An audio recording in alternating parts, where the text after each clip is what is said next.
नमस्कार बीकॉम द्वितीय वर्ष के साथियों,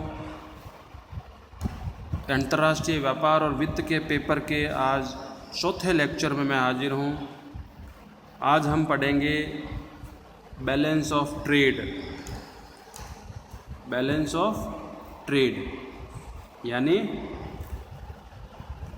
व्यापार शेष संतुलन। इससे पहले हमने अंतर्राष्ट्रीय व्यापार क्या है, उसका बेसिक सिद्धांत क्या है, उसके लाभ हानि क्या हैं, दोष क्या हैं, दोष को निवारण के क्या क्या शर्तें हैं, और टर्म ऑफ ट्रेड यानी व्यापार की शर्तें क्या हैं, कैसे कैलकुलेट होती है, वो सब पढ़ा।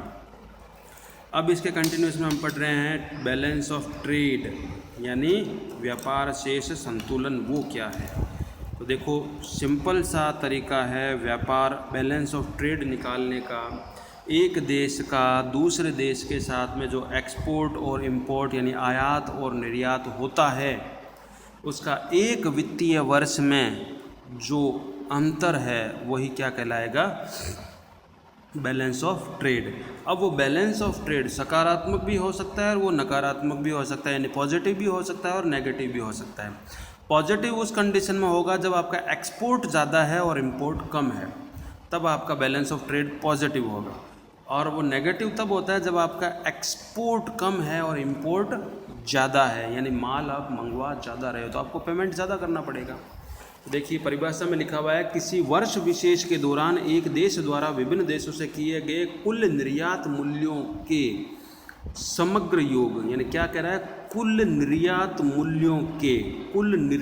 मूल्यों के समग्र योग में से अगर उस देश द्वारा विभिन्न देशों से किए गए आयात मूल्यों के समग्र योग को घटा दें तो जो अंतर आता है वही व्यापार शेष यानी बैलेंस ऑफ ट्रेड कहा जाता है। उदाहरण लिया है 2014-15 में जो ग्रॉस एक्सपोर्ट था वो 2000 करोड़ डॉलर का था और जो ग्रॉस इंपोर्ट था वो 1800 करोड़ डॉलर का था। तो इस तरीके से आप देखोगे, निर्यात 2000 करोड़ डॉलर का था, आयात 1800 करोड़ डॉलर का, तो हमें क्या हुआ, हमें 200 करोड़ डॉलर का फ़ायदा हुआ। तो बैलेंस ऑफ ट्रेड क्या है, 200 करोड़ डॉलर पॉजिटिव में। अगर यहाँ आयात ज़्यादा होता, निर्यात कम होता, तो हमें 200 करोड़ डॉलर का क्या होता, नुकसान होता, नेगेटिव में होता।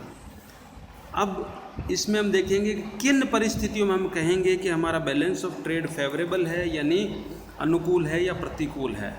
जब किसी वर्ष का कुल निर्यात मतलब बाहर माल भेजना, कुल आयात से ज़्यादा हो, यानी जो माल मंगवाया है उससे ज़्यादा हो, तो हमारा बैलेंस ऑफ ट्रेड अनुकूल यानी फेवरेबल है। और जब किसी वर्ष का कुल आयात यानी जो माल मंगवाया है वो कुल निर्यात से ज़्यादा हो, तो हमारा बैलेंस ऑफ ट्रेड जो है प्रतिकूल है, क्योंकि उस कंडीशन में हमें पेमेंट ज़्यादा करना पड़ेगा।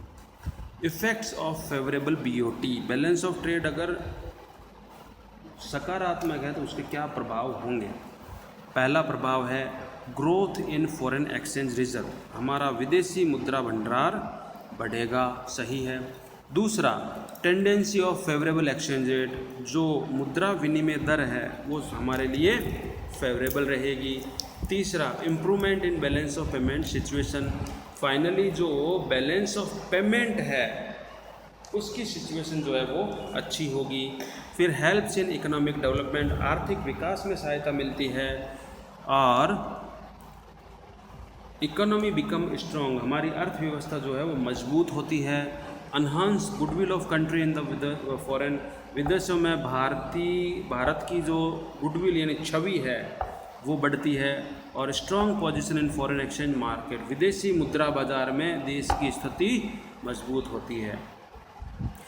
अनफेवरेबल बैलेंस ऑफ ट्रेड के क्या प्रभाव होते हैं। अगर हमारा बैलेंस ऑफ ट्रेड जो है वो अनफेवरेबल है तो क्या प्रभाव होंगे। सबसे पहले decrease in foreign exchange reserve, विदेशी मुद्रा भंडार में क्या आएगी, कमी आएगी।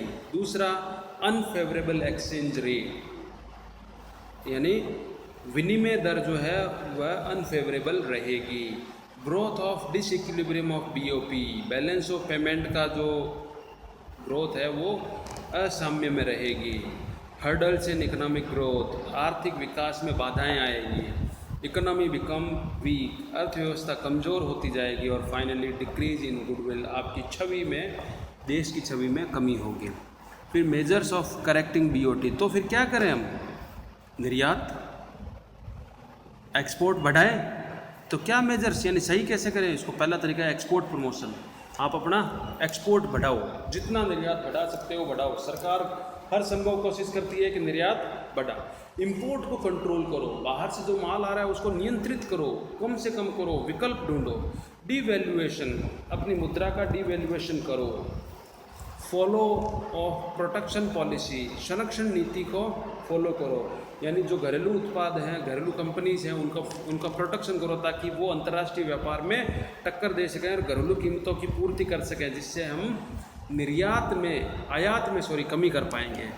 और increase in export facility and credit, जो भी यूनिट बाहर माल भेज रही है, एक्सपोर्ट कर रही है, उनको सुविधाएं दो, उनको क्रेडिट बढ़ाओ। और increase in invisible export, invisible export को बढ़ाओ। मतलब इनविजिबल एक्सपोर्ट क्या करता है? सर्विस इंडस्ट्री, आप फाइनेंशियल सर्विसेज है, इंश्योरेंस है, हॉस्पिटल इंडस्ट्री है, टूरिज्म, इनको बढ़ाओ ताकि इससे फॉरेन करेंसी आएगी। तभी इसमें एक सेंटेंस कहते हैं कि एक्सपोर्ट पे फॉर इम्पोर्ट्स, किसी देश के अंतर्राष्ट्रीय व्यापार में उसका एक्सपोर्ट ही उसके इंपोर्ट की कीमत अदा करता है, यानी निर्यात आयातों का भुगतान करता है। हमने जितना माल बाहर भेजा है वही हमारे बाहर से जो माल आएगा उसका भुगतान करेगा। इसी के साथ में हमने इस लेक्चर में पढ़ा कि बैलेंस ऑफ ट्रेड क्या होता है और इसके बेसिक कॉन्सेप्ट, इसके फेवरेबल अनफेवरेबल कंडीशंस क्या होती है वो पढ़ी। अगले लेक्चर में हम फिर आगे नया टॉपिक पढ़ेंगे, बैलेंस ऑफ पेमेंट। और तब तक आप इसको बुक से रीडिंग लगाइए, वीडियो सुनिए, क्वेश्चन सोल्व करिए और असाइनमेंट भेजिए। फिर मिलते हैं अगले क्लास में। धन्यवाद।